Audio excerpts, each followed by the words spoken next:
Hello, welcome to my session on training two-point perspective house shape.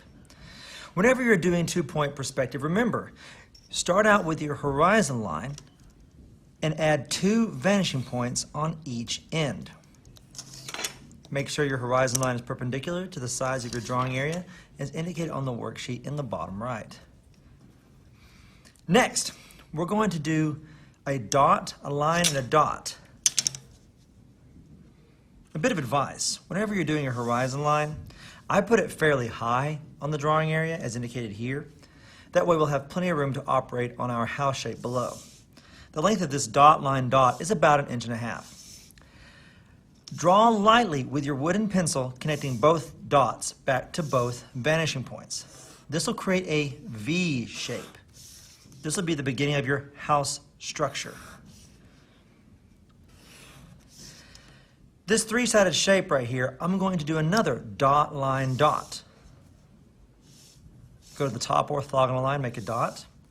Make my ruler perpendicular to the bottom of the drawing area. Draw down until it intersects to make a dot, a line, a dot.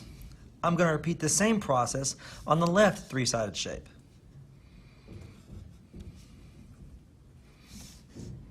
Next up, I'm going to connect these 2 top dots on the orthogonal lines back to each vanishing point. Remember, draw lightly. You're going to erase most of these lines. Next, we're going to work on finding the midpoint for the peak of our house shape. We will do that by going to this quadrant right here and drawing an X that connects all 4 corners. Now I know where the middle of that 4-sided shape is. I'm going to make my ruler perpendicular to the bottom of my drawing area, and I'm going to draw upward, making a dot, line, dot that passes through 2 lines. When I get past this top orthogonal line right here, I'm going to stop and make another dot. This allows me to find a good point for the peak of this house shape. Next, I'm going to line the ruler up to the top left corner of this quadrant, my new point, and connect those 2 areas.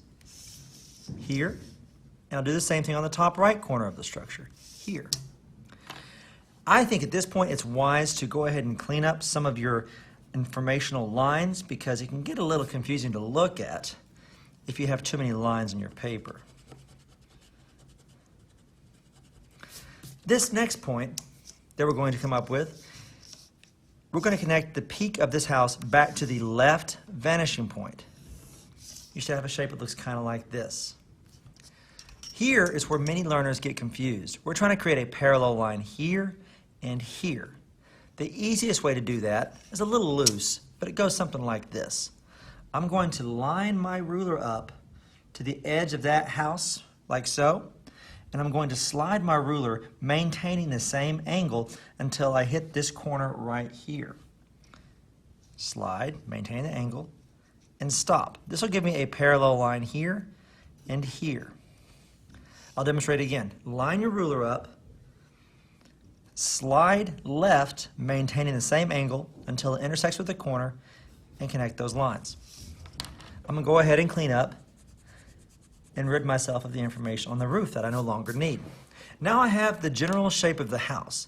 There are a lot of orthogonal lines surrounding the house form that I don't need anymore, so just to make sure my viewers aren't confused, I'm going to take that information off as best I can. Next up, we need to add a door and 2 windows to our house shape. Here's how we're going to do that.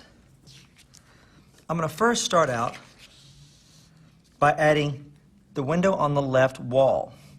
But we'll do a very short dot, line, dot. Start with a dot, make the ruler perpendicular, draw about 1/2 inch, make another dot. As you can see here, I have a dot, a line, a dot. I'm going to connect both dots back to the left vanishing point.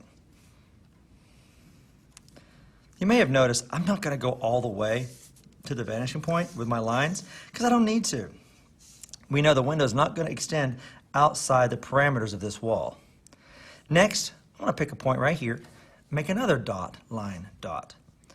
That's a pretty good time to add this advice. If you're ever not sure what to do next, it's probably going to be a dot, a line, and a dot. Next, I'm going to add a door and then a window overhead. You know what to do next? Guess what? It's a dot, a line, and a dot. I made a point on this quadrant right here. I'm going to line my ruler up perpendicular to the bottom of the drawing area and draw down until it intersects with the orthogonal line.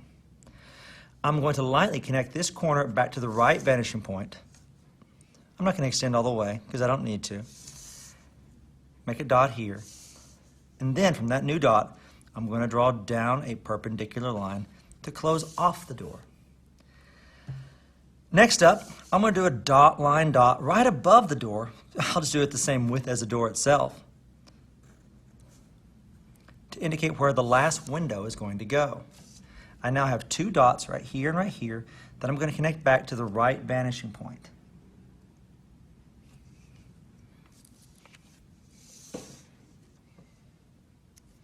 I know it's not going to be much wider, if any wider at all, than the door shape I previously came up with. So there we go. Only have one line left to go. Dot, line, dot. This is a pretty good and quick example of how to create a two-point perspective house shape using linear perspective. I used parallel lines for the angles on the roof, here and here. These lines here, here, here, here, and here are also parallel. Every other line utilized on this is an orthogonal line.